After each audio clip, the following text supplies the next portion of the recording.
बिस्मिल्लाहिर्रहमानिर्रहीम अस्सलामुअलैकुम। रमज़ान में अफ्तार की दस्तरख़्वान की एक चीज़ ऐसी है जो तकरीबन हर घर में बनती है और वो हैं पकोड़े। आज मैं आपके साथ शेयर करने लगी हूँ खालिस घरेलू तैयार करदा पकोड़ा मसाला।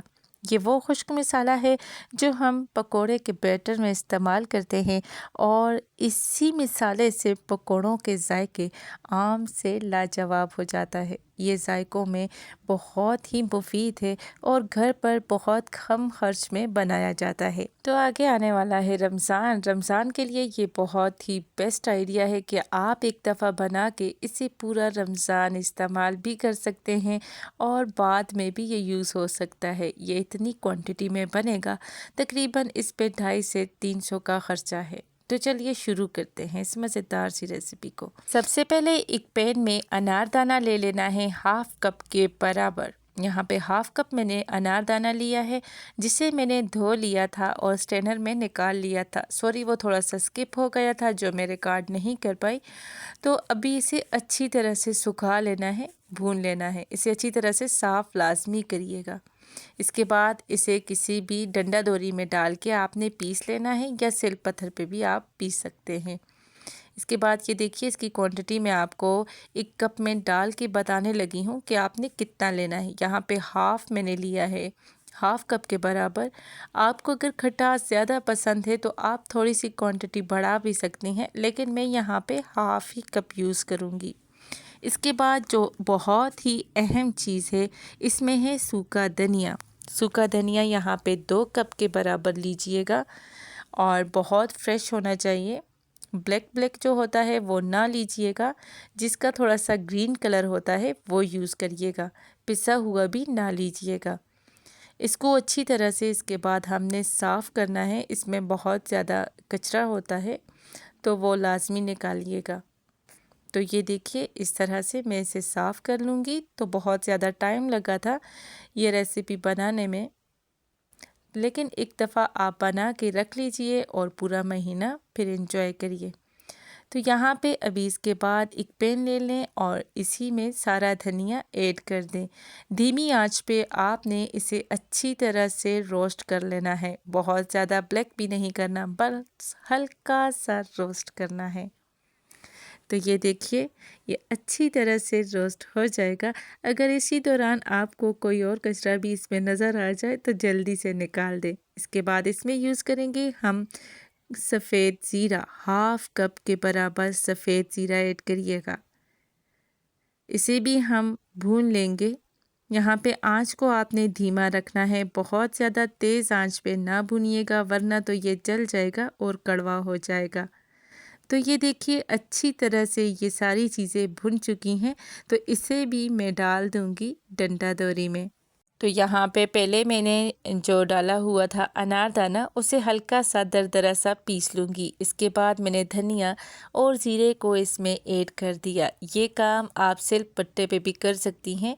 इसके बाद ये हमने ले लेनी है मोटी वाली छोटी वाली गोल मिर्च। 1 कप के बराबर ये ली है और इसे अच्छी तरह से भून लूँगी।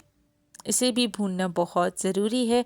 इससे तीखापन बहुत आता है और इससे पकोड़ों का कलर भी लाजवाब आता है और जायके में भी ये बहुत लाजवाब होती है। इसलिए ये ज़रूर ऐड करिएगा, इसे स्किप ना करिएगा। तो ये देखिए, अच्छी तरह से ये भी भुन चुकी है। अभी इसे भी मैं डंडा दोरी में निकाल लूँगी। निकाल देने के बाद हमने इसे दरदरा सा पीसना है। सारे मसाले को फाइन चॉप ना करिएगा क्योंकि ये पकोड़ों का मसाला है और इसे मोटा ही पीसा जाता है। तो ये देखिए, ये अभी भी मोटा मोटा है। जब ये इस तरह से पीस जाए तो इसमें मज़ीद स्पाइसेस और चीज़ें भी ऐड करनी होंगी जिससे इसका टेस्ट और भी लाजवाब होगा। तो इसमें हम क्या चीज़ें ऐड करेंगे ये देख सकते हैं कितना दरदरा है। तो सबसे पहले ऐड करेंगे 1 कप कसूरी मेथी का। इसे भी अच्छी तरह से साफ़ कर लीजिएगा अगर तो आप बाज़ार से लेकर आए हैं। तो ये डालने के बाद इसमें हम डालेंगे दरी मिर्च आधा कप के बराबर। तो इसके बाद 3 चम्मच हम डालेंगे नमक। नमक आप यहाँ पे भी ऐड कर सकती हैं और स्किप भी कर सकती हैं, आपकी अपनी चॉइस है। तो जब आप पकोड़े बनाएं तब भी यूज़ कर सकती हैं। कलर इसका अच्छा करने के लिए हम यहाँ पे थोड़ा सा लेंगे फूड कलर। इसके बाद जो अहम चीज़ है वो है सोडा, मीठा सोडा। 1 चम्मच मैंने भर के वो ऐड किया है। इससे क्या होता है ना, पकोड़े अंदर से नरम होते हैं और बाहर से बहुत ज़्यादा क्रिस्पी बनते हैं। इसलिए मीठा सोडा लाज़मी ऐड करिएगा, बहुत ज़्यादा क्वांटिटी में नहीं, जितने मैंने बताई हैं वो ही रखिएगा। इसके बाद हमने हाफ़ चम्मच डाल देनी है हल्दी पाउडर। तो यहाँ पे सब बोलेंगे कि पकोड़ों में हल्दी की क्या ज़रूरत है, इससे पकोड़ों का टेस्ट भी अच्छा होगा और जो आप पकोड़ा मसाला बना कर रखेंगी इसमें कोई भी कीड़ा वगैरह भी नहीं डलता। हल्दी बहुत ही मुफीद है इसे सेव रखने के लिए। अब मैं इसे एक बाउल में निकाल रही थी, लेकिन ये बहुत ही भारी थी तो इसलिए मैंने कप से ही निकाल ली। एक तो आपको इसकी क्वांटिटी बता दूंगी कि ये कितनी क्वांटिटी में तैयार हुई है। तो यहाँ पे आप गिन भी सकते हैं कि यहाँ पे पूरे 5 कप से बस थोड़ा सा कम था, 5 कप के बराबर ये मसाला बना है। तो आपका ये महीना रमज़ान का पूरा इजीली गुजर सकता है, क्योंकि जब आप पकोड़े बनाएंगी तो 2 चम्मच ये ऐड करना होगा और मज़ेदार से पकोड़े बन जाएंगे। यहाँ पे अगर बराबर ज़रा भी आपको ये रेसिपी अच्छी लगी हो तो मेरे चैनल को सब्सक्राइब ज़रूर करिएगा, मेरी इस रेसिपी को लाइक करिएगा, शेयर करिएगा और मुझे कमेंट्स में बताइएगा कि आप ये रेसिपी कहाँ से देख रहे हैं, ताकि मैं आपका शुक्रिया अदा कर सकूं। तो ये देखिए जी, यहाँ पे मेरे पास मौजूद था अचार का खाली डब्बा, जिसमें मैं ऐड करूँगी ये मसाला। 2 डब्बे मौजूद थे जिसमें मैं डाल के इसके ऊपर मैंने लिख दिया था पकोड़ा मसाला और सेव कर लूँगी। ये भर गए थे 2 डब्बे, लेकिन फिर भी बच गया था, इतना ज़्यादा था ये। 1 किलो से ये ज़्यादा बना है मसाला। तो आप यकीन माने इतना बेहतरीन मसाला है।